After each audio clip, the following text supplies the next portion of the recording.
बिस्मिल्लाहिर्रहमानिर्रहीम। अस्सलाम वालेकुम वरहमतुल्लाहि वबरकातुहू। हमारा प्रोग्राम रमी जमरात और रमी जमरात के मसाइल के बारे में है। मिना और मुज़दलिफ़ा के दरमियान 3 मकामात आते हैं: जमरतुल ऊला, जमरतुल वस्ता और जमरतुल उक़बा। इन 3 मकामात को जमरात कहा जाता है। हज़रत इब्राहीम अलैहिस्सलाम ने शैतान को जिस जगह कंकरियाँ मारी थीं उस जगह सतून कायम किए गए हैं। उन सतूनों में शैतान मौजूद नहीं होता। कंकरियाँ इन सतूनों की जड़ पर यानी बुनियाद पर मारनी होती हैं। अगर आपने कंकरियाँ मारी और मान लीजिए कि वो सतून से लगकर नीचे गिर गईं, सतून की जड़ में नहीं जाकर गिरी, तो ऐसे में आपको दोबारा से कंकरियाँ मारना होंगी।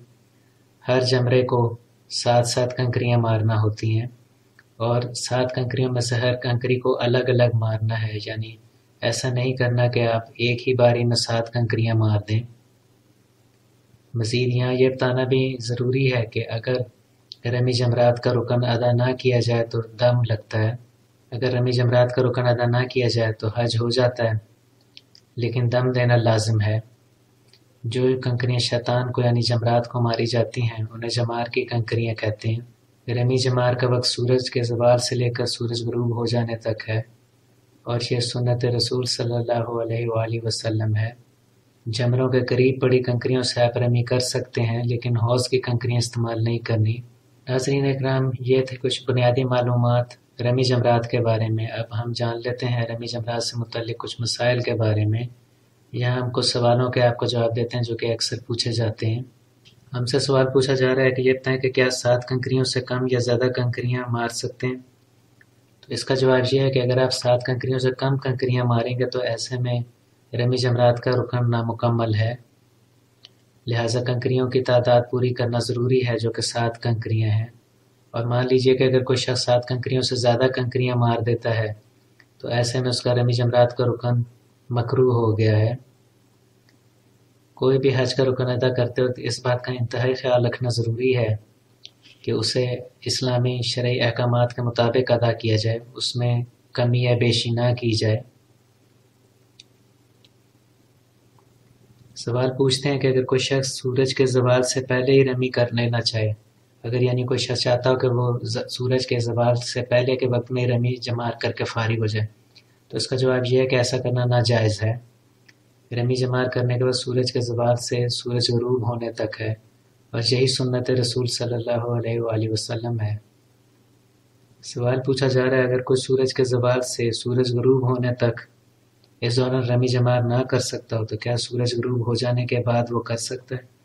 इसका जवाब ये है कि जी बिल्कुल ऐसा भी किया जा सकता है, लेकिन ज़रूरी है कि ऐसा सिर्फ उसी सूरत में किया जाए जब कोई वाकई इंतहाई मजबूरी हो। बग़ैर किसी मजबूरी के, बग़ैर किसी उज़र के सूरज ग़ुरूब हो जाने के बाद रमी जमार करना नामुनासिब है, नाजायज़ है। बेहतर यही है और अफजल यही है जो कि सुन्नत से साबित है कि आप रमी जमार सूरज के ज़वाल से सूरज के ग़ुरूब होने के वक्त में करें, बग़ैर किसी मजबूरी के जानबूझकर रमी जमार को सूरज ग़ुरूब होने के बाद पर ना ले कर जाएं। सवाल पूछते हैं अगर किसी ने जमरा अक़बा को कंकरियाँ मारी लेकिन वो जमरा में ना गिरी तो वो क्या करेगा। तो ऐसे में यह है कि वो उन कंकरियों को दोबारा से फेंकेगा। सवाल पूछते हैं कि अगर तमाम कंकरियों को एक ही दफ़ा में फेंक दिया जाए, तो देखें इस सिलसिले में अर्ज़ जैसा कि हमने आपको अभी पहले हाल ही में बताया है कि कंकरियों को इकट्ठा आपने नहीं फेंकना, अलग अलग फेंकना है। 7 कंकरियों को एक दफ़ा में नहीं फेंक सकते, ऐसा करना नाजायज़ है। ऐसे में दम लग जाएगा, यानी एक बकरा, एक ऊँट या एक गाय की कुर्बानी देना होगी। सवाल पूछते हैं अगर रमी जमरात के दौरान दम लग जाए तो क्या हज हो जाता है। जी हज तो अदा हो जाता है, लेकिन दम का अदा करना लाजिम है।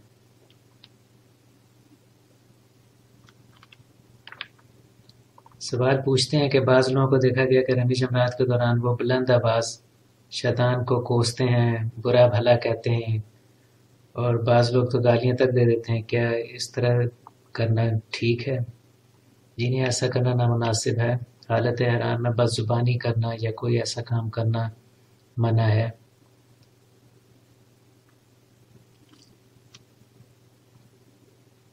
सवाल पूछते हैं कि ये बताएं कि क्या रमी जमार के लिए किसी और शख्स को वकील मुकर्रर किया जा सकता है। یعنی ان کے پوچھنے کا مطلب یہ ہے کہ کیا ایسا ہو سکتا ہے کہ کسی اور شخص کو اپنی جگہ بھیج دیا جائے؟ جی کیا جا سکتا ہے، لیکن ایسا کرنے کے لیے ضروری ہے کہ وہ شخص انتہائی ضعیف یا بہت زیادہ بیمار ہو، یا کوئی خاتون اگر ہے تو وہ کسی شیرخوار بچے کو پال رہی ہو۔ تو ایسے معاملات میں کسی اور شخص کو اپنا وکیل مقرر کر کے رمی جمرات کے لیے بھیجا جا سکتا ہے، جو اس شخص کے بہاف پر اس شخص کی طرف سے رمی جمرات کا رکن ادا کرے گا۔ سوال پوچھتے ہیں اگر بچے کو رمی جمرات کا رکن کروانا ہو لیکن بچہ زیادہ چھوٹا ہے تو ایسے میں کیا کیا جائے؟ ایسے میں یہ ہے کہ بچے کا سرپرست اعلیٰ یا گارڈین جو کوئی بھی ہے اس کو بچے کی طرف سے ولی مقرر کیا جائے، وہ بچے کی طرف سے رمی جمار کی نیت کرے گا اور وہ یہ رکن بچے کی طرف سے ادا کرے گا تو رمی جمرات بچے کی طرف سے بھی ادا ہو جائے گا۔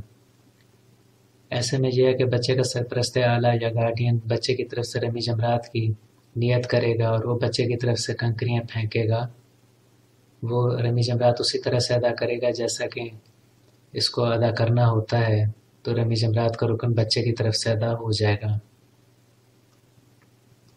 سوال پوچھتے ہیں کہ یہ بتائیں کہ کیا رات کے وقت رمی جمرات کر سکتے ہیں؟ اس کا جواب ہم ابھی آپ کو پہلے دے چکے ہیں کہ بغیر مجبوری کے غروب آفتاب کے بعد، سورج غروب ہو جانے کے بعد رمی جمرات کرنا ٹھیک نہیں ہے، ناجائز ہے۔ رمی جمرات کو سورج غروب ہونے سے پہلے پہلے کیا جائے۔ ہاں اگر کوئی انتہائی مجبوری ہے، کوئی بہت زیادہ بیمار ہے یا کوئی ضعیف ہے یا معذور ہے، اس کے ساتھ کوئی ایسا مسئلہ ہو گیا کہ وہ سورج غروب ہونے سے پہلے رمی جمرات کرنے کے لیے نہیں پہنچ سکا تو ایسے میں وہ سورج غروب ہونے کے بعد رمی جمرات کر سکتا ہے۔ اگر کوئی شخص بغیر کسی مجبوری کے رات کے وقت سورج غروب ہونے کے بعد رمی جمرات کرتا تو ایسا کرنا مکروہ ہے۔ سوال پوچھا جا رہا ہے کیا رمی جمرات کرتے وقت جمروں کو جوتے اتار کر مارنا یا اس میں تھوکنا جائز ہے؟ اس کا جواب یہ ہے کہ جی نہیں، ایسا کرنا ناجائز ہے۔ رمی جمرات میں جمروں کو صرف کنکریاں مارنا ہوتی ہیں۔ یہ تھا ہمارا پروگرام رمی جمرات اور رمی جمرات کے مسائل کے بارے میں۔ اگر آپ نے ہمارے چینل کو ابھی تک سبسکرائب نہیں کیا تو پلیز سبسکرائب کریں۔ اس ویڈیو کو آپ لائک اور شیئر کریں تاکہ زیادہ سے زیادہ لوگوں کو اس کا فائدہ پہنچ سکے۔ کمنٹ سیکشن میں اپنے کمنٹس ضرور دیں۔ حاضر ہوں گے آپ کی خدمت میں ایک اور پروگرام کے ساتھ، تب تک کے لیے اجازت دیجیے۔ اللہ حافظ۔